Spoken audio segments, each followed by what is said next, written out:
As practitioners, what are our obligations to our parents? Well, to be true, to be kind, perhaps,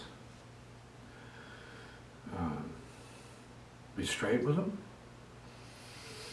and to try at all costs to enlighten them, right?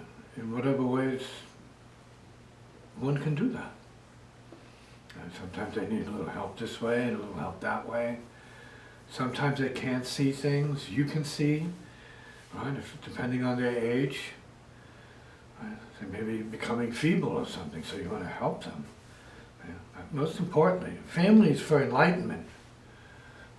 Because if you don't get it in the family, if you're not set straight in the family about what's true and what's not true, what's good and what's not good, then you have to go outside the family. You got to learn the hard way.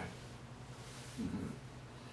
Mm-hmm. And this is true for brothers and sisters, siblings, and other levels and forms of relations, relatives. There has to be an elder that speaks out about what's true.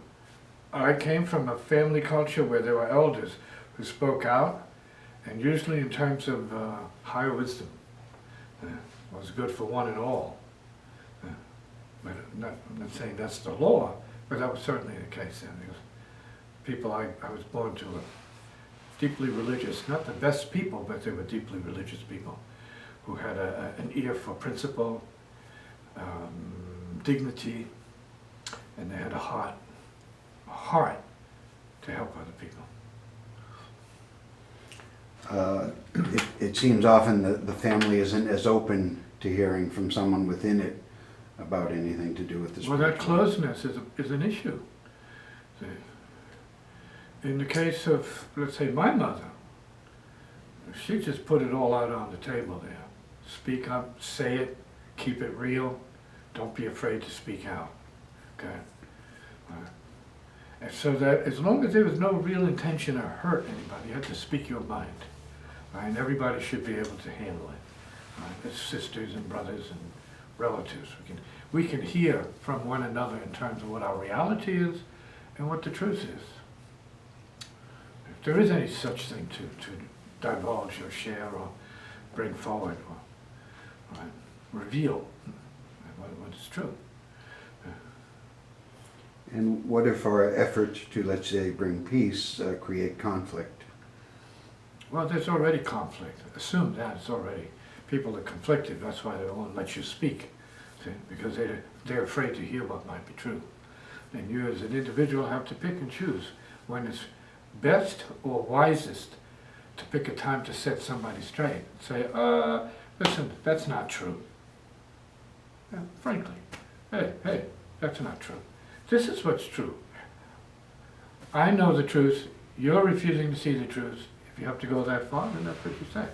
Because after they get over the shock of that, if they're shocked by what the kid says or what someone says, then they feel better about it. And that's something that my mother made very clear to me and others. You feel better once you get it off your chest.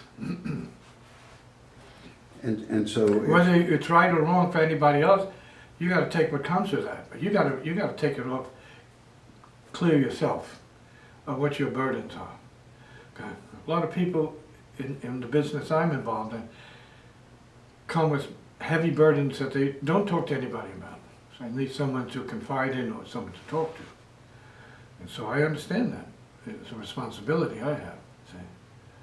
You got to keep sacred what is sacred. Keep true what is true.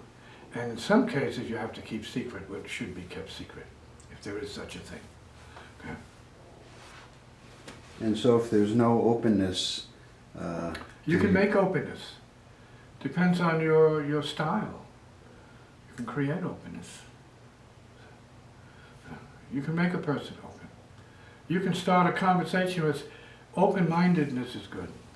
Doesn't mean anybody has to believe anything or swallow any pills or cough up any ideas, but open-mindedness. Good. Hear it out. All right. Be willing to see and hear what others don't. Want the truth for yourself, so to speak, whatever that is in your case. And let other people know that you feel that they should know your truths. And that's important in a family, to be able to tolerate someone else's truth and hear it. Whether they are drinkers or doing whatever they got to do, might be true for them. They have to do that for the time.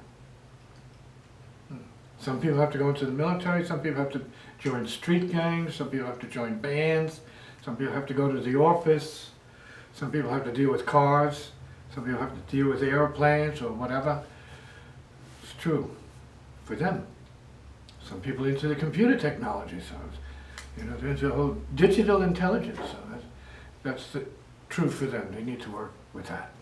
So not everybody's that open to it. I mean, earlier generations don't feel that they need to have that much to do with it, but younger generations feel that they have to be that, and that's true for them.